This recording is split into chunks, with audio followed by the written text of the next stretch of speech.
ऐलान किया गया है और हमने के पास होने वाले उम्मीदवारों की तादाद 79% है और एक मतलब फिर से लड़कियों ने जो है मैदान मार लिया है और लड़कों को पीछे छोड़ा है।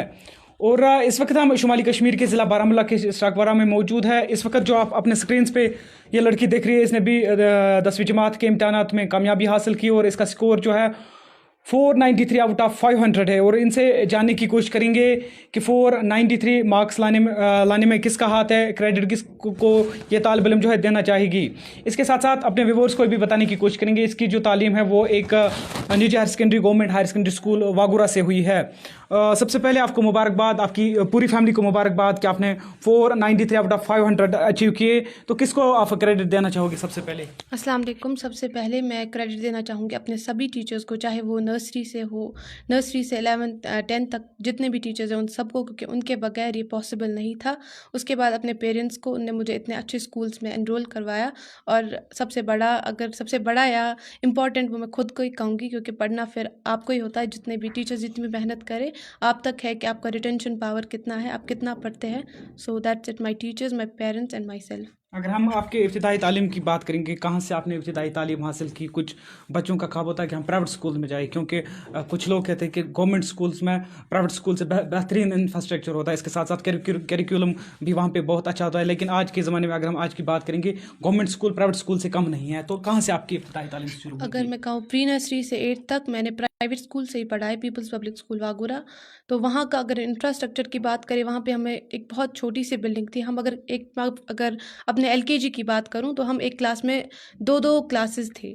तो इंफ्रास्ट्रक्चर तो मैटर नहीं करता, असल में टीचिंग ही मैटर करती है कि पढ़ाते कैसा है। और 9th 10th में मैंने गवर्नमेंट हायर सेकेंडरी ज्वाइन की। तो ये बोलना बहुत बुरा है और गलत भी है कि गवर्नमेंट स्कूल्स में अच्छा नहीं पढ़ाते, क्योंकि जैसी टीचिंग वहाँ है, वहाँ मैंने कहीं नहीं देखी है जैसी वहाँ टीचिंग है। तो वैसी फैसिलिटी जैसे गवर्नमेंट स्कूल्स में, हाँ प्राइवेट स्कूल्स में बहुत अच्छी फैसिलिटी होती है, but teaching matters, infrastructure doesn't.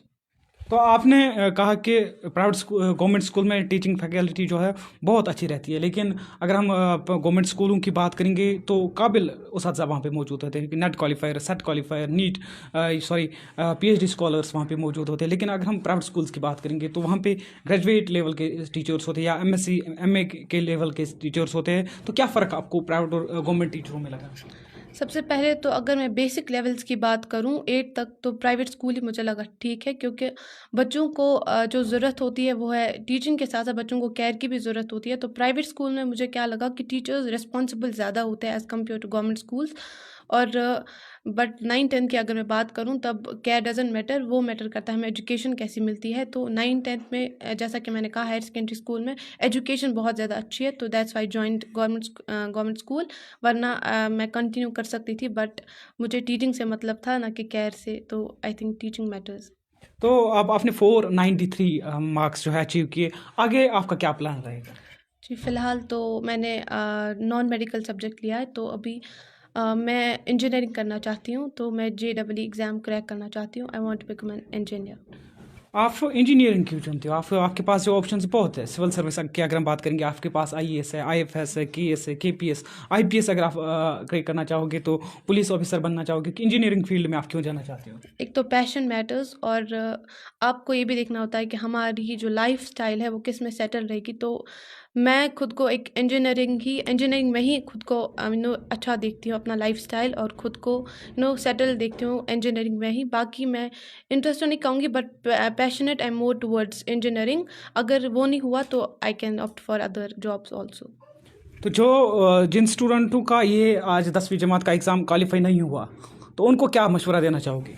सबसे पहले तो मैं यही कहूँगी कि अपना दिल छोटा ना करें, बिकॉज़ 10th एग्ज़ाम उतना भी बड़ा एग्ज़ाम नहीं है, हो जाएगा। तो आप अपना दिल छोटा ना करें। हाँ, वो होता है, क्या क्यों नहीं हुआ, बट इट्स ओके, हो जाएगा, डोंट वरी। तो आप वालिदैन के लिए क्या कहना चाहोगे? जिस तरीके से उन्होंने आपको, आपका कहने के मुताबिक उन्होंने आपको कंटिन्यूअसली सपोर्ट किया, तो उनके लिए क्या कहना चाहोगे? उनके लिए तो मेरे पास वर्ड्स ही नहीं है कहने के लिए, बट बहुत ज़्यादा शुक्रिया। पहले तो उन्होंने मुझे एनरोल करवाया, पढ़ाया, जो भी मैंने मांगा वो दिया, जो भी मांगती थी हाजिर हो जाता था सामने। तो उनके लिए तो बहुत बड़ा थैंक यू है। उनने मुझे उन्हीं की वजह से सब कुछ है, उनके बगैर कुछ नहीं है। क्या आप मोबाइल फ़ोन का इस्तेमाल करती थी स्टडी के दौरान? जी, क्योंकि मैंने ट्यूशन नहीं किया था, बट विंटर्स में अगर मैं कहूँ तो मैंने ऑनलाइन स्टडीज़ ही ज़्यादा की है, तो 10th में, बट 9th तक नहीं, 10th में मैंने तो किया है। स्टूडेंट्स के लिए आप देखते हैं कि स्टूडेंट जो है वो ज़्यादा मोबाइल में लगे रहते हैं, तो उनके लिए किस तरीके का आप टाइम टेबल बताना चाहोगे कि किस तरीके से उनको मोबाइल फ़ोन का इस्तेमाल करना चाहिए? ये टाइम टेबल तो अपने तक है, जिस हिसाब से आपकी पढ़ाई हो पाती है। कोई 10 घंटे पढ़ता है, तो कोई 2 घंटे में उतनी पढ़ाई कर लेता है जो 10 घंटे में कोई कर सकता है। तो मोबाइल फ़ोन्स यूज़ करना ये आपको अपने तक है, अपने आप को कंट्रोल करना है, और आपको अपना पैशन ढूँढना है, खुद को तैयार करना है कि नहीं हमें पढ़ाई करनी है, फ़ोन का इस्तेमाल कम करना है, तो खुद पे डिपेंड करता है। तो टाइम टेबल की अगर बात करें तो कम ही यूज़ करने चाहिए, बट अगर आप ऑनलाइन स्टडीज़ से ज़्यादा आपको एक्सपोजर मिलता है तो ऑनलाइन स्टडीज़ इज़ गुड, अगर आपको वैसे समझ आता है। बट मुझे ज़्यादा स्क्रीन जो टीचिंग होती है उससे मुझे ज़्यादा समझ नहीं आता, तो मैं I use to read more from books, और क्या खुद ही आपको बुक्स पसंद है या मोबाइल फ़ोन पसंद है? बुक्स। बुक्स। यस। तो इसके साथ साथ बाकी स्टूडेंट्स के लिए क्या पैगाम देना चाहोगे? जिस तरीके से जो स्टूडेंट्स गवर्नमेंट स्कूल में पढ़ते हैं, कहते हैं कि गवर्नमेंट स्कूल में टीचिंग जो है टीचिंग स्टाफ उतना काबिल नहीं होता है। कुछ लोगों से मैंने सुना कि गवर्नमेंट स्कूल में उतनी पढ़ाई नहीं होती जितनी प्राइवेट स्कूल में होती है।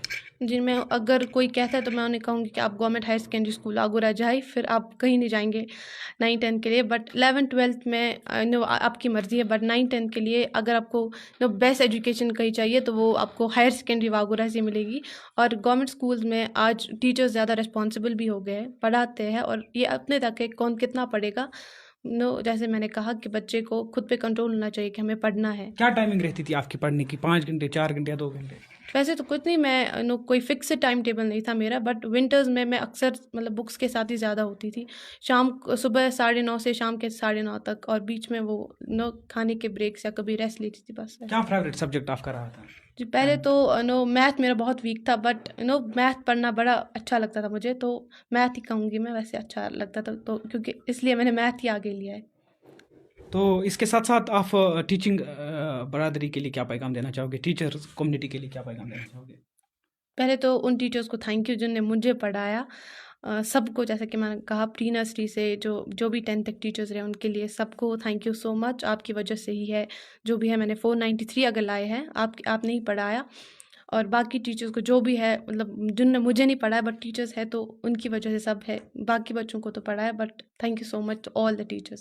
शुक्रिया हमारे साथ बात थैंक यू करने सो के लिए। मच। ये हमारे साथ एक तालिब इल्म थी जिन्होंने 493 आउट ऑफ 500 अचीव किए, और इसका साफ कहना था कि आपको पढ़ना चाहिए। उन स्टूडेंट्स के लिए भी मैसेज दी जिन्होंने इस एग्ज़ाम में जो है कामयाबी हासिल नहीं, उनके लिए भी कहा कि आप अपना दिल जो है छोटा ना करें, आप भी जो है एग्ज़ाम में इंटर हो जाइए। दूसरी दफ़ा आपके एग्ज़ाम आने वाले हैं, आप मेहनत करिए, फिर आपको उसका फल मिल सकता है। फिलहाल आप बने रहिए जिगर टेलीविजन के इस लाइव शुमारे के साथ, कैमरामैन के साथ जीशान कादिर, बारामूला।